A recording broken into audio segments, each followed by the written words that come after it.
Assalamualaikum warahmatullahi wabarakatuh. Waalaikumsalam Oke, warahmatullahi salam sejahtera untuk kita semua. 10 IPA 3, bagaimana kabarnya hari ini? Baik, Bu. Untuk kegiatan hari ini, sebelum dimulai, kita berdoa dulu ya. Sebelum memulai layanan PK, membacaan basmalah. Bismillahirrahmanirrahim. Selesai. Hari ini 33 sudah hadir semua, yang tidak hadir berarti 3 anak ya, anak-anakku sekalian. Hari ini kita akan membahas topik tentang manajemen waktu. Sebelumnya Bu Anja akan menjelaskan kenapa sih mengambil topik itu. Setiap hari ada mapel, beberapa mapel, kemudian memberikan tugas. Belum ulangan harian, ya kan? Belum kegiatan lain. Malah bangunnya sampai kesiangan karena malamnya begadang. Akhirnya tidak bisa ikut PJJ seperti itu. Nah, itu kenapa? Nah, salah satunya karena tidak bisa mengatur waktu. Baik. Sebelum ke layanan, Bu Anja akan menyampaikan tujuan layanan ini. Pertama, peserta didik diharapkan bisa menafsirkan kembali pengertian dari manajemen waktu. Yang kedua, peserta didik diharapkan bisa memahami kesalahan dalam menggunakan waktunya. Ketiga, peserta didik diharapkan bisa merancang strategi prioritas waktu. Nah, ini nanti kita pelajari semua. Ya, sampai sini bisa dimengerti? Bisa ya? Oke. Ya. Setelah melakukan praktek, nanti teman-teman menyimpulkan hikmah apa sih yang dilakukan. Kemudian kegiatan kedua, nanti Bu Anja akan memutar video, ya. Kemudian peserta didik memperhatikan dan mengamati, mengobservasi video tersebut. Setelah itu, peserta didik merefleksikan apa yang sudah dipahami, seperti itu. Kemudian kegiatan selanjutnya nanti kita akan membuat prioritas waktu. Itu batunya udah penuh belum, teman-teman? Sudah, Bu. Oke, kelihatan ya? Ya, batunya sudah penuh. Kemudian diisi dengan kerikil. Lihat, sudah penuh apa belum? Sudah. Penuh. Sudah. Oke. Sudah, Bu. Kemudian pasirnya dimasukkan, Mas Taki. Berarti tadi ada gelas. Sudah, Bu. Ya, coba lihat. Nah, itu udah penuh ya. Coba dikocok-kocok kayak gini. Udah masuk semua ya. Nah, di sini pembelajarannya dari gelas itu kita ibaratkan kalau gelas itu adalah kehidupan kalian. Kemudian batunya itu adalah hal yang besar, hal-hal penting yang kalian miliki. Setelah itu, kerikilnya adalah pelengkap. Terakhir adalah pasir. Pasir itu apa? Ibaratkan itu hal yang tidak penting. Hikmah di sini adalah jangan sampai kita kehilangan hal-hal yang besar itu. Ya, jangan sampai kebalik. Kita malah memasukkan pasirnya dulu. Coba Mas Taki, kalau seandainya tadi pasirnya yang dimasukkan penuh, kira-kira batu sama kerikil bisa masuk enggak? Enggak ya? Tidak, Bu. Ya. Nah, hikmahnya seperti itu ya Mas Taki. Terima kasih sudah mempraktekkan langsung. Oke, selanjutnya Bu Anja akan memutarkan video ya. Silakan diamati, dicermati. Ya, setelah mencermati nanti ditulis refleksinya. Bagaimana perasaannya setelah melihat video, kemudian pemahaman apa yang didapatkan. Nanti tulis adanya.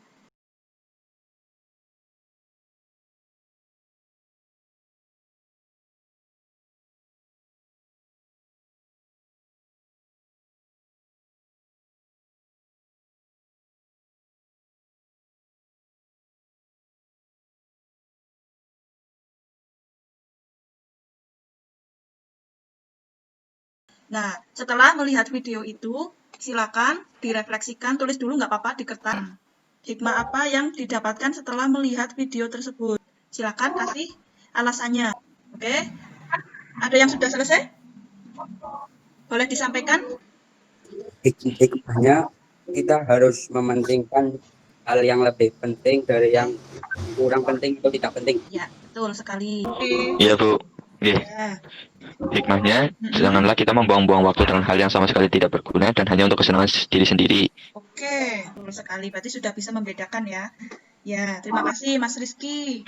Silakan Sama-sama, Bu. selanjutnya. Hal yang dilakukan Rangga belum sesuai dikarenakan Rangga hanya membuang-buang waktu untuk bermain game yang tidak ada manfaatnya. Oke, sip. Oke, satu lagi, perempuan. Hikmahnya yang pertama itu jangan sampai membuang waktu, karena kita harus melaksanakan atau mengutamakan kegiatan yang penting dahulu. Yang kedua, waktu itu sangat penting. Dengan itu kita tidak dapat memutar ulang waktu. Dalam melaksanakan kegiatan, kita dapat membuat jadwal harian itu agar dapat melaksanakan kegiatan mana yang lebih penting dahulu, yang kurang penting yang mana. Ya, bagus sekali Mbak Nadia. Itu sudah lengkap sekali tadi ya. Nah, kira-kira di IPA 3 ini sudah bisa membuat prioritas utama apa belum? Sudah. Sudah. Oke, yang sudah misalnya contohnya bagaimana? Mengerjakan tugas. Ibadah. Ada dulu, Bu. Betul sekali, ibadah. Belajar. Belajar. Ya, Belajar. ibadah, tugas, belajar. Oke, betul sekali. Nah, di sini kita akan belajar untuk membagi kegiatan menjadi skala prioritas. Jadi kuadran, 4 kuadran. Ya, manajemen waktu buat kamu yang super sibuk ya. Jadi kita tidak mungkin melakukan semua hal dalam satu waktu. Kita harus cari satu hal yang terpenting. Nah, sekarang tugasnya coba kalian menuliskan jadwal dalam satu hari. Dalam satu hari, setelah itu nanti kita akan membagi menjadi 4 skala prioritas. Pertama, kita cari dulu mana yang penting dan mendesak. Sholat, beribadah, itu penting nggak? Ya. Jadi kalau tidak dikerjakan segera, waktunya habis, ya kan? Nah, itu berarti masuk ke penting dan mendesak. Kemudian yang penting namun tidak mendesak, ini yang kedua. Kira-kira kegiatan apa? Tapi tidak Tapi waktu begitu. masih lama. Tugas tapi waktunya masih lama. Ya. Kemudian yang ketiga, tidak penting tapi mendesak. Membalas chattingan teman. Nah, ini yang keempat, tidak penting dan tidak mendesak. Anfaedah. Ini kira-kira apa yang tidak penting dan tidak mendesak? Rebahan, Bu, rebahan. Main games. Main games. Oke, sampai sini ada pertanyaan, silahkan. Bu, aku mau nanya, Iya, Taki. Aisyah. Itu misalnya kan yang penting dan mendesak ada 2, terus tabrakan, itu pilih yang mana, Bu? Contohnya, Tugas yang besok harus dikumpulin tapi belum dikerjain, oke. sama keluarga yang tidak bisa diwakilkan, itu pilih yang mana, Bu? Kepentingan keluarga yang tidak bisa diwakilkan. Menikah apa? Kalau menikah Ya, nggak bisa bukan. diwakilkan. Iya. Kalau menikah itu nggak bisa diwakilkan, Mas Taki. Ya, baik. Jadi kalau yang paling penting dan mendesak, itu yang kira-kira batas waktunya itu tidak bisa ditambah dan dikurang. Mengerjakan tugas. Nah, ini tugas untuk besok. Misalnya, ya kan? Kira-kira kalau tidak dikerjakan, konsekuensinya apa? Tidak dapat nilai kan? Ya. Nanti pengaruh pada rapor. Berarti cara mengerjakan tugasnya itu didahulukan sekali waktunya. Sebelum Mas Taki mau acara keluarga, berarti Mas Taki harus ngerjain tugas dulu. Ya kan? Iya, soalnya kalau acara kegiatan di luar kan tidak tahu waktunya ya Mas, bisa seharian baru selesai kayak gitu. Coba sekarang disusun untuk perancang ya. Coba untuk perancang. Banja pengen lihat salah satu untuk membacakan hasilnya. Kira-kira ada yang sudah selesai? Boleh dipresentasikan dulu. Jadi pertama tuh bangun jam 3, kalau nggak setengah 4 buat tahajud. Oke, Sambil nunggu subuh ngaji atau belajar. ya. Misalnya kuat tidur lagi cuma sebentar. Habis subuh ngaji lagi. Kemudian persiapan daring sampai zuhur segala macam istirahat. Kemudian daring lagi sampai asar. Habis asar free, bebas mau ngapain sampai maghrib. Nanti maghrib kalau nggak ngaji belajar, terus makan. Sholat isya belajar, free sampai jam 9, kalau nggak setengah 10 baru tidur. Oke, itu udah satu kegiatan dalam satu hari ya. Ya, bagus sekali. Terima kasih. Kita membuat kesimpulan ya dari materi yang sudah disampaikan. Oke, kita simpulkan bareng-bareng atau salah satu boleh menyampaikan. Kita dapat mereferensi agar dapat mengatur waktu dan lebih bisa memanajemen hal yang penting dan tidak. Oke, betul.